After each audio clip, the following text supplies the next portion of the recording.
It's time for my very first hive inspection. Yes, that is right. It has been just over 2 weeks since I first got these bees, and it is time to actually look at the comb and make sure that everything is going as good as it can be.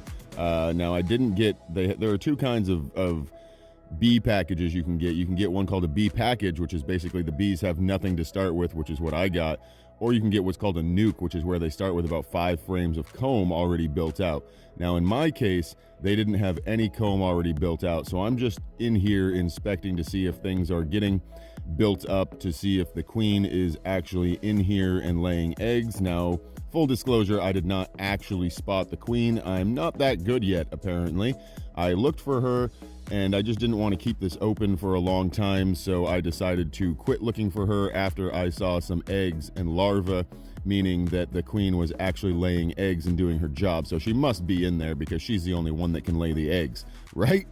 The first couple of frames had nothing on them, and then we get to this frame, which actually had some honeycomb starting to get drawn out and everything. And after this, I didn't really keep the video filming because I just wanted to get this done and I wanted to close up the box. So, yeah, things are going all right. It's looking good. I mean, they're drawing out comb, they're laying eggs, there's honey in here, there's baby bees. So we'll see in another 2 weeks how it's still going.